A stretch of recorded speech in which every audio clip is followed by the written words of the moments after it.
ಸ್ನೇಹಿತರೆ, ನೀವು ಗೃಹಲಕ್ಷ್ಮಿ ಹಣ 2,000 ರೂಪಾಯಿ ಹಣವನ್ನು ಪಡೆದುಕೊಳ್ಳುತ್ತಿದ್ದರೆ ನಿಮಗೆ 8,500 ರೂಪಾಯಿ ನಿಮ್ಮ ಖಾತೆಗೆ ಪ್ರತಿ ತಿಂಗಳು ಬರುತ್ತದೆ.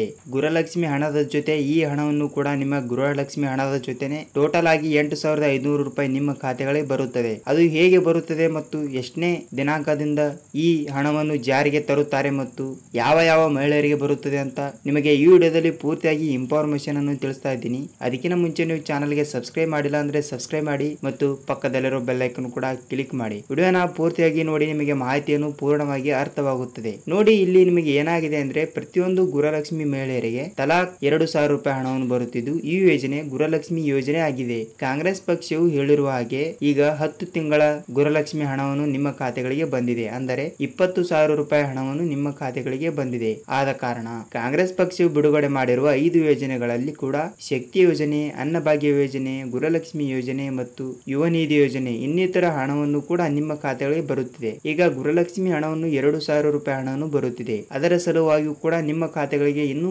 6,500 ರೂಪಾಯಿಗಳ ಹಣವನ್ನು ಕೂಡ ನಿಮ್ಮ ಖಾತೆಗಳಿಗೆ ಬರಲು ನೀವು ಏನು ಮಾಡಬೇಕು ಅಂದ್ರೆ ನೋಡಿ, ವಿಡಿಯೋನ ಪೂರ್ತಿಯಾಗಿ ನೋಡಿ. 8,500 ರೂಪಾಯಿ ಹಣವನ್ನು ಹೇಗೆ ಬರುತ್ತದೆ ಅಂತ ನಾನು ನಿಮಗೆ ತಿಳಿಸ್ತಾ ಇದ್ದೀನಿ. ನೋಡಿ, ಒಂದೇ ಒಂದು ಲೈಕ್ ಮಾಡಿ. ನಿಮ್ಮ ಒಂದು ಲೈಕ್ ನಮ್ಮ ಚಾನಲ್ಗೆ ಬಹಳಷ್ಟು ಹೆಲ್ಪ್ ಆಗಿರುತ್ತದೆ. ಅದಕ್ಕೆ ನೋಡಿ ಸ್ನೇಹಿತರೆ, ನಿಮಗೆ ಹೇಳುವುದಾದರೆ ಗೃಹಲಕ್ಷ್ಮಿ ಹಣವನ್ನು ಪ್ರತಿಯೊಂದು ಕರ್ನಾಟಕದ ಮಹಿಳೆಗೆ ರೇಷನ್ ಕಾರ್ಡ್ ಇದ್ದವರಿಗೆ ಮಾತ್ರ ಗೃಹಲಕ್ಷ್ಮಿ ಹಣವನ್ನು ಈಗ ಇಲೆಕ್ಷನ್ ಆಗಿ 1 ತಿಂಗಳು ಆಗಿ ಹೋಯಿತು. ಈಗ ಜೂನ್ 4ನೇ ತಾರೀಕಿನಂದು ಇಲೆಕ್ಷನ್ ಯಾವ ಪಕ್ಷ ಗೆಲ್ಲುತ್ತದೆ ಅಂತ ತಿಳಿಯುತ್ತದೆ. ಆದ ಕಾರಣ ಕಾಂಗ್ರೆಸ್ ಪಕ್ಷವು ಅಧಿಕಾರಕ್ಕೆ ಬಂದರೆ ಗೃಹಲಕ್ಷ್ಮಿ ಹಣದ 2,000 ಜೊತೆ ನಿಮಗೆ ಟೋಟಲ್ ಆಗಿ 8,500 ರೂಪಾಯಿ ಹಣವನ್ನು ಬಿಡುಗಡೆ ಮಾಡುತ್ತದೆ ಅಂತ ಸುದ್ದಿಯೊಂದು ಬಂದಿದೆ. ಅದಕ್ಕೆ ನಿಮ್ಮ ಖಾತೆಗಳಿಗೆ ಗೃಹಲಕ್ಷ್ಮಿ ಹಣವನ್ನು ನಿಮ್ಮ ಮನೆಯಲ್ಲಿ ಯಾರಿಗಾದರೂ ಬರುತ್ತಿದ್ದರೆ ಅವರು ಜುಲೈ 10ನೇ ತಾರೀಕಿನಿಂದ ನಿಮ್ಮ ಖಾತೆಗಳಿಗೆ 8,500 ರೂಪಾಯಿ ಹಣವನ್ನು ಬಂದರೂ ಬರಬಹುದು.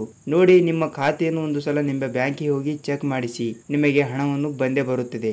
ನೋಡಿ, ನಿಮಗೆ ಗೃಹಲಕ್ಷ್ಮಿ ಹಣವನ್ನು ಬರುತ್ತಿದ್ದರೆ 10ನೇ ಕಂತು ಬಂದಿದೆಯಾ ಇಲ್ಲ ಅಂತ ಕಮೆಂಟ್ ಮಾಡಿ. ನಿಮಗೆ 11ನೇ ಕಂತಿನ ಹಣದ ಜೊತೆ 8,500 ರೂಪಾಯಿ ಮತ್ತು 2,000 ರೂಪಾಯಿ ಇಷ್ಟು ರೂಪಾಯಿ ಹಣವನ್ನು ನಿಮ್ಮ ಖಾತೆಗಳಿಗೆ ಬಂದು ಜಮಾವಣೆ ಆಗುತ್ತದೆ. ಸ್ನೇಹಿತರೆ, ನಿಮಗೆ ಗೃಹಲಕ್ಷ್ಮಿ ಆಗಲಿ, ಅನ್ನಭಾಗ್ಯ ಆಗಲಿ ಮತ್ತು ಸರ್ಕಾರದ ಎಲ್ಲಾ ಸೌಲಭ್ಯಗಳ ಮಾಹಿತಿಯನ್ನು ಬೇಕಾದರೆ ನಮ್ಮ ವಿಡಿಯೋನು ದಿನನಿತ್ಯ ವೀಕ್ಷಿಸಿ. ಚಾನಲ್ಗೆ ಸಬ್ಸ್ಕ್ರೈಬ್ ಮಾಡಿ, ಒಂದೇ ಒಂದು ಲೈಕ್ ಮಾಡಿ. ವಿಡಿಯೋನ ಪೂರ್ತಿಯಾಗಿ ನೋಡೋದಕ್ಕೆ ಧನ್ಯವಾದಗಳು. ಮತ್ತೊಂದು ವಿಡಿಯೋದಲ್ಲಿ ಮತ್ತೊಂದು ಟಾಪಿಕ್ ಜೊತೆಗೆ ಸಿಗೋಣ ಸ್ನೇಹಿತರೆ. ನಮಸ್ಕಾರ.